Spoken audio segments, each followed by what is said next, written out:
আজকের এই বিকালটা বেশ নির্মল লাগছে। সকাল থেকেই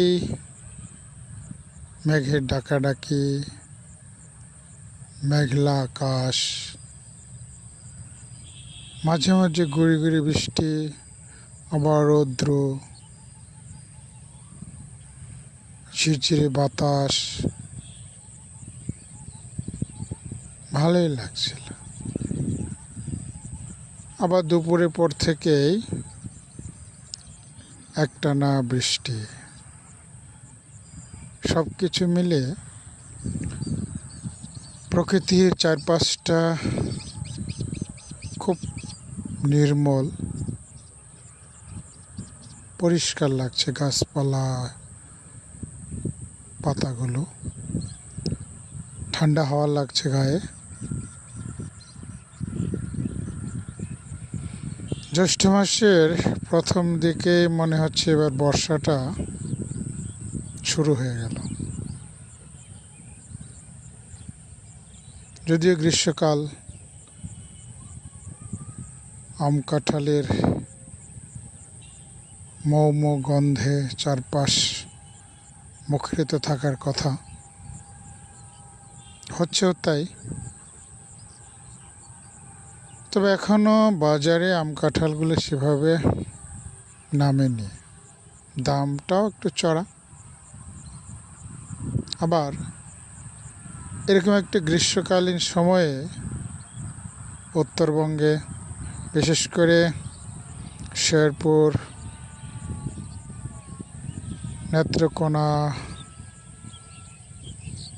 এই সমস্ত জায়গায় পাহাড়ি ঢলের প্রভাবে সয়লাব। ভাগ্যিস বড় ধানগুলো কাটা হয়ে গেছে, না কাটলে পারলে তো সর্বনাশ হয়ে যেত।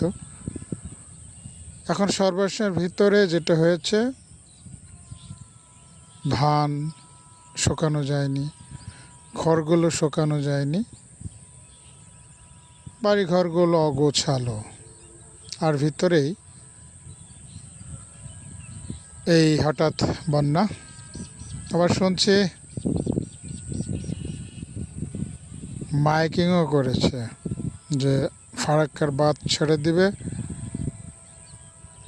যার যার প্রয়োজনীয় জিনিসপত্র গুছিয়ে নিয়ে প্রয়োজনীয় শুকনো খাবার নিয়ে প্রস্তুত থাকার জন্য।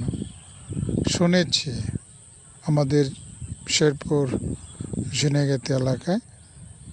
কে শুনেছে বলতে পারে না, তো যে বলছে সে বলে শুনেছে, আমি ওইভাবে শুনেছি। আসলে কি তাই? এর আগে তো এভাবে শুনিনি। বন্যা হয়েছে, পাহাড়ি ঢল নেমেছে, কিন্তু আগে থেকে মাইকিং করে দেওয়া পাহাড়ি ঢল নামবে, ফারাক্কা বাঁধ ছেড়ে দিলে দক্ষিণাঞ্চল ডুবে যাবে, এই যে আতঙ্ক সৃষ্টি করা, এটা কে করছে, কারা করছে, কিসের স্বার্থে বুঝি না। আজকালকার সময়ের অনেক কিছুই বুঝি না, বুঝতে পারি না, কখন যে কিভাবে ঘটে যাচ্ছে কিছুই বুঝতে পারি না। যখন ঘটে যায় সে নিয়ে বহু আলোচনা পর্যালোচনা হয়, সোশ্যাল মিডিয়ায়, ইলেকট্রনিক মিডিয়ায়, মানুষের মুখে মুখে বেশ রসালো আলোচনা হয়। ব্যাস, এক সময় সেটাও থেমে যায়, আরেকটা নতুন কোনো ঘটনা সূত্রপাত ঘটে, সেটা নিয়ে আমরা আবার নাড়াচাড়া করতে থাকি, আবার আলোচনা, টক শো, পর্যালোচনা, মাঠে ঘাটে নিন্দা, প্রশংসা সবই চলতে থাকে। এই হলো আমার দেশ, আমার দেশের পরিস্থিতি। আমরা মানুষগুলো এভাবে প্রতিনিয়ত ধাক্কা খেতে খেতে সামনে এগিয়ে যাচ্ছে। সবচেয়ে ভয়ঙ্কর অবস্থা হলো আমাদের আগামী দিনের যারা কর্ণধার, আমাদের আগামী প্রজন্ম, সন্তানদের ভবিষ্যৎ নিয়ে। এবছরে দীর্ঘ 6 মাস পরে তাদের হাতে পূর্ণাঙ্গ বই পৌঁছেছে। তারপরে বই পাওয়ার পরেও তাদের যে যথাযথ ক্লাস হওয়ার কথা, সেটাও অনেক স্কুলে হচ্ছে না। এই পরীক্ষা ও পরীক্ষা, এই বন্ধ, সব মিলিয়ে একটা জগাখিচুড়ির অবস্থা।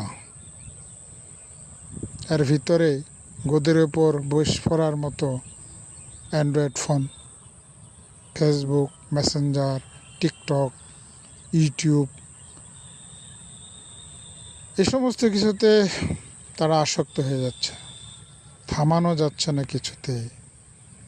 হয়তো কোনো বাবা মা ভুক্তভোগী, চেষ্টা করছে, কিন্তু আবার চারপাশে বাবা মারা তো সবার মতো না, তারা ইচ্ছে করেই প্রতিরোধ করছে না, এগিয়ে আসছে না, কথা বলছে না।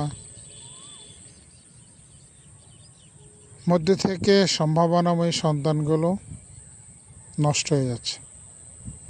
প্রশাসনের এই ব্যাপার নিয়ে কোনো মাথা ব্যথা নেই, শিক্ষকদের মাথা ব্যথা নেই, অভিভাবকদের মাথা ব্যথা নেই, যারা নির্বাচিত জনপ্রতিনিধি তাদের নিয়ে কোনো মাথা ব্যথা নেই। সবাই যার যার ধান্দায় ব্যস্ত। আর এই ধান্দাবাজির মধ্যেই নতুন প্রজন্মদেরকে আমরা একটা অন্ধকার জগতের দিকে ফেলে রেখে যাচ্ছি। মাঝে মধ্যে কষ্ট হয়,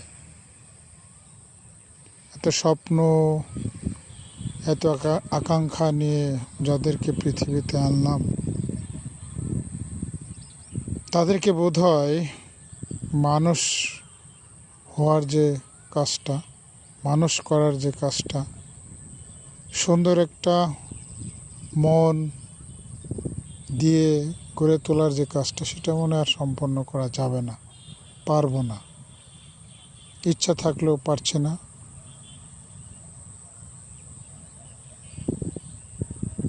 যার জন্যে মাঝে মধ্যে হতাশ লাগে নিজেকে। আসলে আমরা কি করছি? এভাবেই কি শেষ হয়ে যাব? সব কিছু শেষ হয়ে যাবে? কেউ কে নেই এ নিয়ে কোনো উদ্যোগ নেওয়ার, কথা বলার, স্লোগান তোলার, দাবি তোলার। আমরা কেমন পৃথিবী রেখে যাচ্ছি? কেমন?